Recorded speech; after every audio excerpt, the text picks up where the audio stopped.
Hey guys, Yogi Doug Johnson back with another talk, and today I wanted to talk a little bit about what are triggers. This might be a word that you've heard me or other spiritual teachers or psychologists or psychiatrists use before, so we might ask, well, what is a trigger? Please remember, guys, if you enjoy this kind of content and you get something from this video, give it a thumbs up, subscribe to the channel, and if there are any questions, comment below.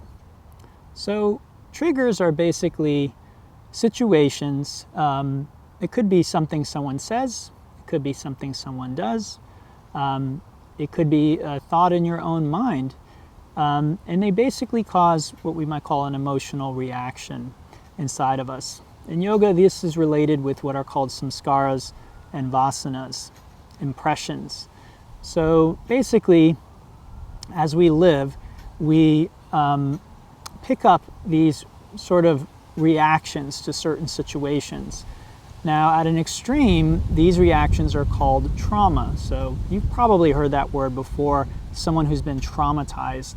And you might have heard that someone who's been traumatized might act or behave in an inappropriate way in certain circumstances. So as a quick example, someone who fought in a war and maybe their body was severely damaged by an explosion of a bomb.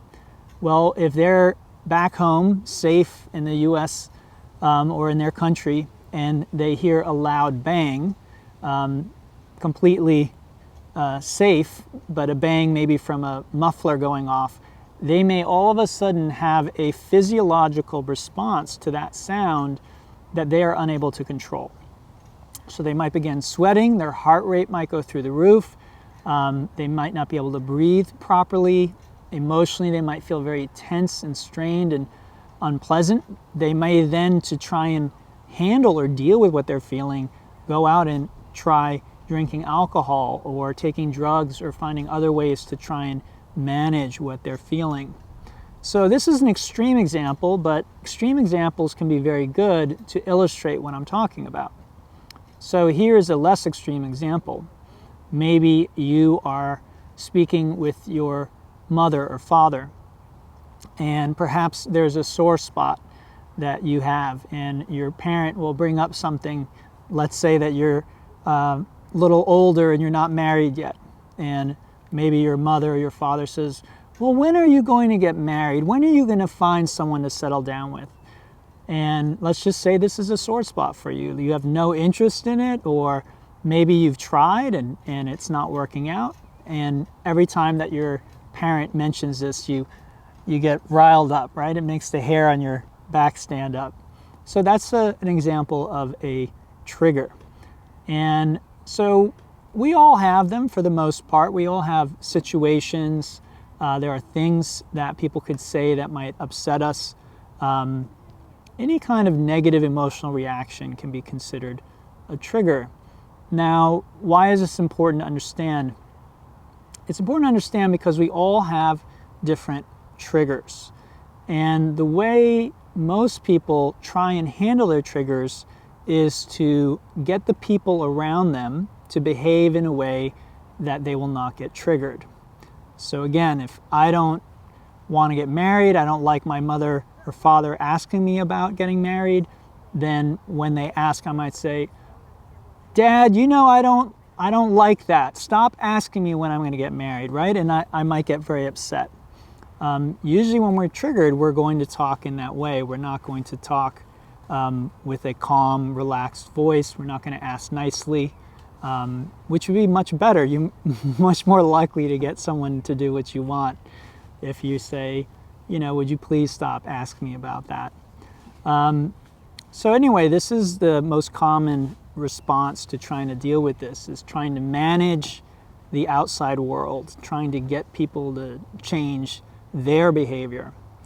The way of the yogi, the way of the meditator, the enlightened or the awake way to approach this is to actually deal with the trigger directly.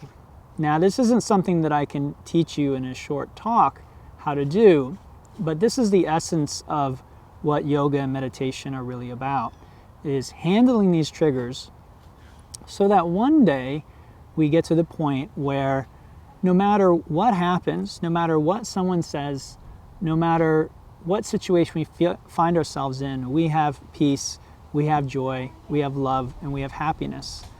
And when we have those things, it allows us to live with compassion. If we have those things, then we can give them. If we don't have them, or we think they're dependent on other people to bring us or to give us, then it's very hard for us to live with any kind of true compassion for others. It's also very hard for us to forgive others. So these things, handling our triggers, being aware of them, is very important. And I would say that's really the first step with triggers, is anytime you're upset, it doesn't matter what the situation is. It doesn't even matter if you're justified in being upset. That's what I really want to be clear about. It's not to say that it's an inappropriate situation, like maybe with trauma, right? Somebody might have a trauma and they act inappropriately. Well, spiritually, we're not that interested in whether it's appropriate or not, whether it's justified or not. We're much more interested in just dissolving that trigger and getting rid of it. So the first step is awareness, and then from awareness, everything goes from there. How do we become aware of our triggers? Well, for me, again, the right form of meditation is key. It usually is the only way that we're going to gain enough awareness to recognize in a situation when we get upset that that's what's happening. A very popular teacher, Eckhart Tolle, calls basically this the pain body. So being able to recognize the pain body when it comes up.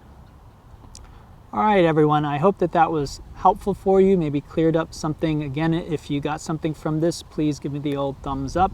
If there's a question, leave it in the comments below. And then if you enjoy this kind of content, please subscribe to the channel. So I want to ask you guys, what are your triggers? What triggers you? What has happened to you that maybe has brought up something for you recently, and how did you handle it? Did you recognize it for what it was and then deal with it? Or did you find yourself acting, saying, or behaving inappropriately and then later having to go back and apologize? Or maybe you didn't even recognize it at all and you just justified your behavior as appropriate. Let me know in the comments below.